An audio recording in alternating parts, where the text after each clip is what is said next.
This is Mark Kramer, and I will be discussing our chapter entitled Lipomyelomeningocele by myself, Kimberly Hamilton, and Birmal Iskandar.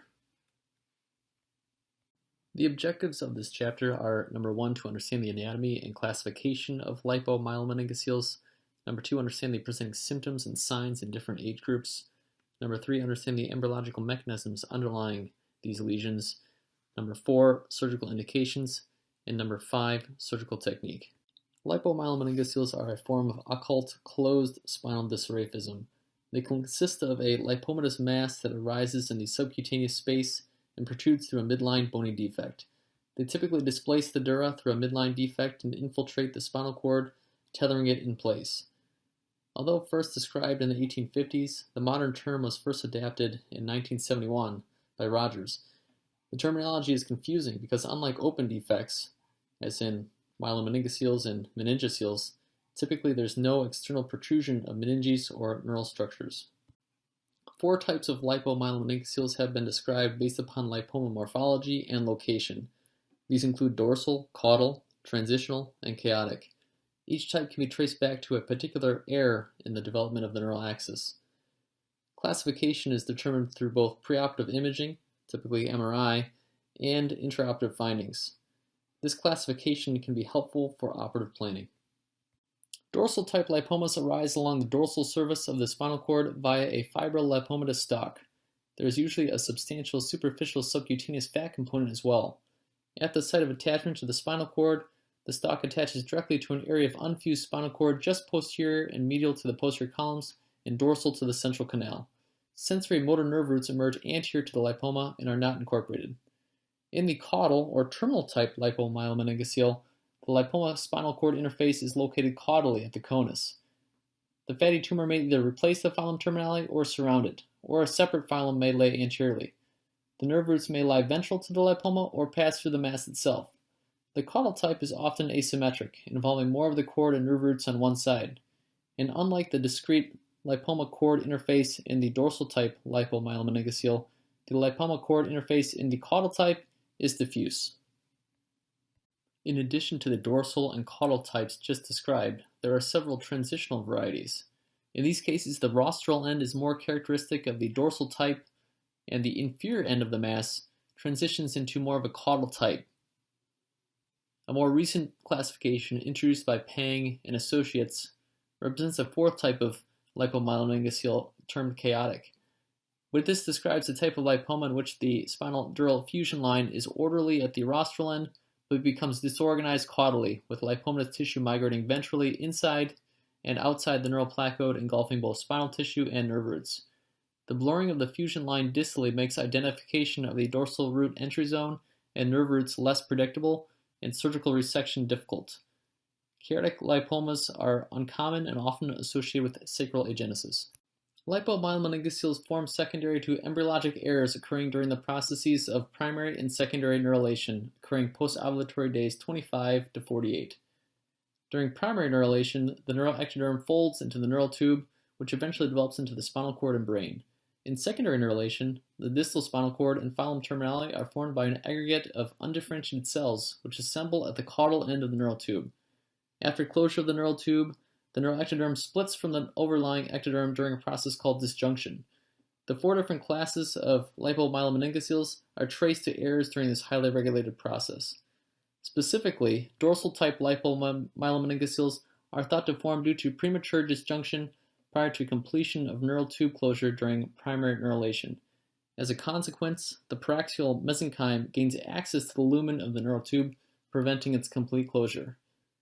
Alternatively, caudal type lipomyelomeningocele are thought to form due to aberrant apophysis among the caudal cell mass during the late degenerative stage of secondary neurulation.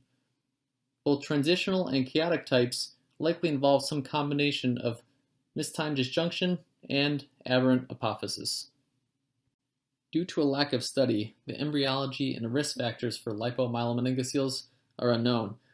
However, several studies have suggested that lipomyelomeningocele are associated with open spinal dysraphism, which has been well studied. Specifically, well-known maternal risk factors for open spinal dysraphism include diabetes, anticonvulsants, obesity, heat, and family history.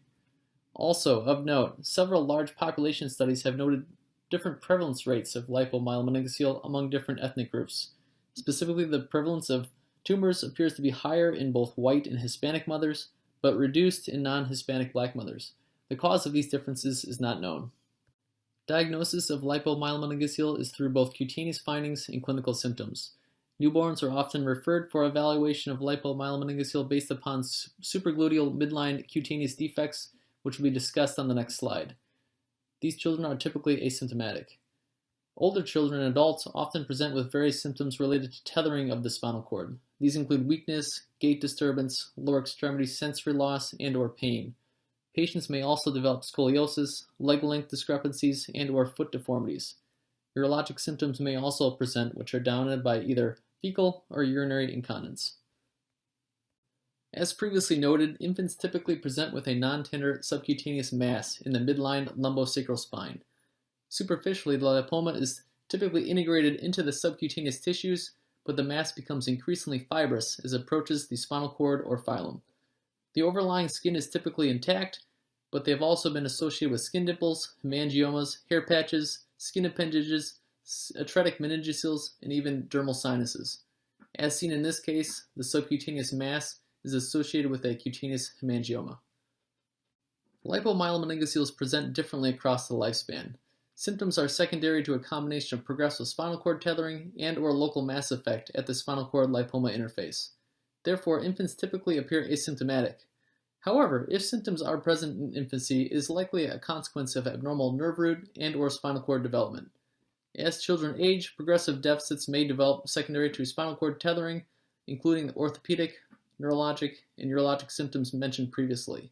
This occurs both secondary to mechanical distortion of the cord and worsening ischemia as the tissues are stretched. If patients escape medical diagnosis until adulthood, the most common presenting symptom is pain. It is important to note that asymptomatic patients may develop symptoms with time. This is typically evident by a slow loss of function over the course of years. However, there are case reports of sudden onset of symptoms, for example, when women are placed in the lithotomy position during pregnancy. MRI is the gold standard for diagnosis of spinal lipomas. In the author's opinion, scans should be obtained at least a few weeks after birth due to difficulty obtaining high-resolution imaging in newborns and to decrease the potentially deleterious impact of sedation. The axial T2 MRI shown on the left demonstrates a hyperintense mass displacing the spinal cord and nerve roots ventrally. This is also demonstrated on the T1 and T2 sagittal cuts in panels B and C. There is limited role for other imaging modalities in the diagnosis of lipomyelomeningocele. X-rays may be used to evaluate for bony deformities. However, CT should be avoided due to significant radiation exposure. Ultrasound is low risk, but typically does not provide the resolution needed to guide operative planning. The natural history of lipomyelomeningocele is poorly understood. Two of the best reports include one French study from 2004 and a British study from 2012, which demonstrated a 33% and 40% rate of neurological deterioration over 10 years among patients treated without surgery. Ethical considerations have precluded randomized controlled trials to effectively compare conservative management and operative management.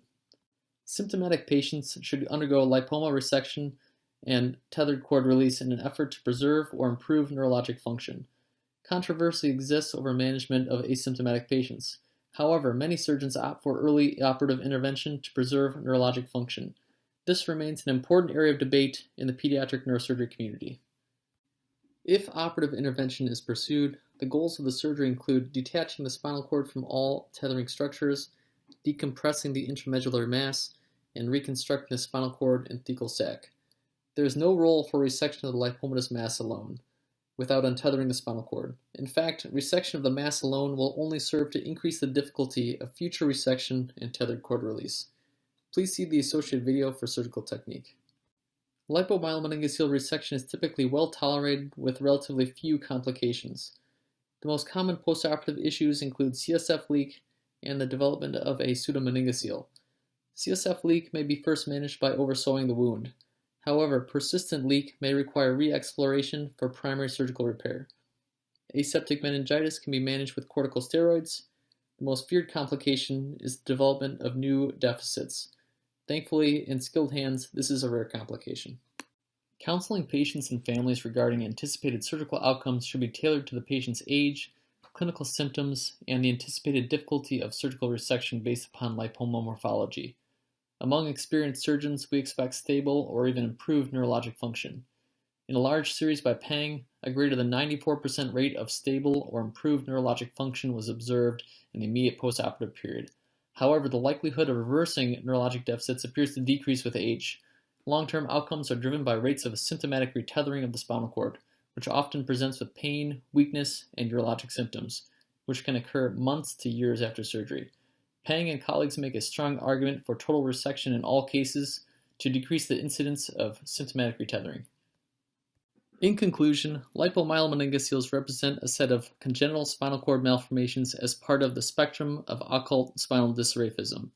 They are characterized by a midline fatty lesion that starts in the lumbosacral spinal cord and extends through a bony defect to form a subcutaneous mass. Lipomyelomenogoceles are classified into 4 lesion types based upon the location and characteristics of the lipoma spinal cord interface: dorsal, caudal, transitional, and chaotic.